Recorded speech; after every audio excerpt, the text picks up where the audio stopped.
Hi, I'm Deb Dittberner, and I'd like to welcome you virtual learners to a presentation on one of the 5 biggest problems in healthcare today. I'm going to explain what I think the biggest problem in healthcare is, but before that I'm going to introduce myself, the problem, and then my solution based on my leadership style. So a little bit about myself and my leadership style, where, why, and how. Where I'm from Minnesota. I'm one of the very few Minnesota learners at UT Tyler, Texas, which has been fun and engaging. I live in Alexandria, Minnesota, which is between the Twin Cities and Fargo on Highway 94.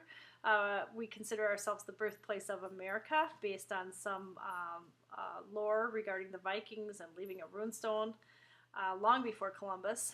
And we are an area of recreation full of lakes, with more lakes than land. I work at Douglas County Hospital, which is a healthcare system with a busy ER, 99 beds, and 3 multi-specialty clinics. We have over 300 nurses, over 100 physicians and providers, and over 800 employees. So we're a fairly big system for rural Minnesota. I practice full spectrum family medicine in Minnesota. That means I deliver babies and I take care of elderly people, and I have centurions I take care of. I have a passion for rural healthcare. I came upon my leadership role 4 years ago, and I can tell you I feel like it's a calling, and it brought me to getting my MBA here at UT Tyler, which I have enjoyed. I consider my leadership style a combination of servant leadership and adaptive leadership, and I've really learned to understand that through this class. I especially think the servant leadership is my patient care style and leads into my leadership role, and I think that healthcare and the rapid changes occurring call for adaptive leadership. And I've listed the characteristics that we've learned in this class regarding both of these leadership styles. So what is the biggest problem in healthcare? I think it's the lack of transparency. And I think that lack of transparency has led us down the road of huge healthcare costs in America, the most expensive healthcare system in the world per capita, and that's because of our fee-for-service and our huge profits and no comparisons for quality. And part of the fuel to that problem is fear of competition, judgment, reputation, and litigation. But you know what? Fear should never get in the way of doing the right thing. So how do we fix it? How do we do the right thing? Well, we look for national solutions first, and we've been doing this since the late 1980s and early 1990s. And one of the biggest leaders in that is the Institute for Healthcare Improvement, which you've probably heard of.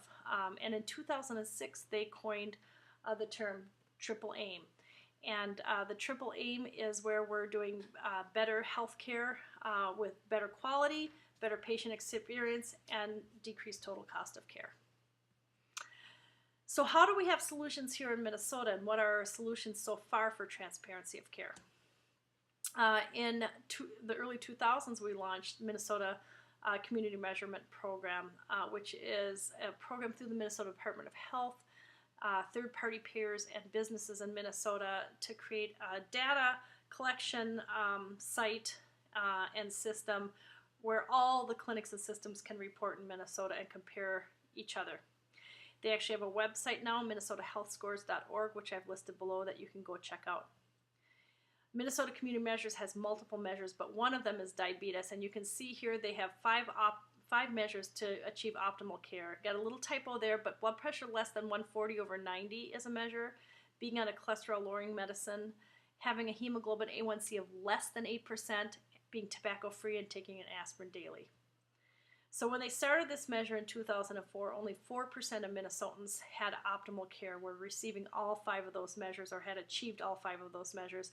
But by 2014, 39% of the diabetic patients were there. And we know that this decreases other complications of diabetes, which of course improve the triple aim if you don't have those complications, which means the patients are having a better experience, better quality of care is given, and certainly cost is going to go down. And I've got some of the evidence of that listed on this slide. So what are we doing here in my own system? Again, through servant leadership and adaptive leadership. And in servant leadership, I'm alongside to help. In adaptive leadership, We're trying to create transparency to the challenge of adding more work and not trying to create a technical fix, but an adaptive fix. So we decided in 2014 when I took on my role to embrace transparency. And so throughout the clinic and system, we have bulletin boards full of data with all the data and all the providers exposed and open to each other to see. And you can see our optimal diabetes care in 2017. Right now we're at 46%, so we'll easily achieve 48%, which is the state average. In fact, I think we'll exceed it this year, and I'm pretty proud of that. And this is hanging everywhere for everybody to see. So our approach is to think more like a system and think population health rather than a physician and a specific visit. Who is my patients that I take care of, and how do I keep them all healthy? We do a lot of pre-rounding. We do a lot of lists of patients with diagnosis. We do a lot of transparency to create discussions, and we're really bringing in the patient to help us now to be a part of the team.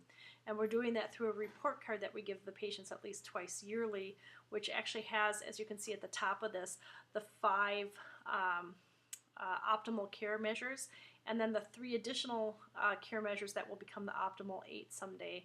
And this is an example of a patient's completing that, and you can see this patient scored a 6 out of 8. So if you remember correctly to the article, they talked about the Leapfrog group, and the executive that wrote that article was from Leapfrog.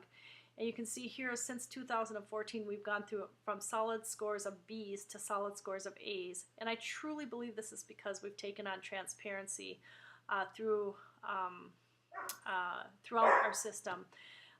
And now in the spring of 2017, we're really seeing some value back from our value-based contract and some income back from our value-based contracts.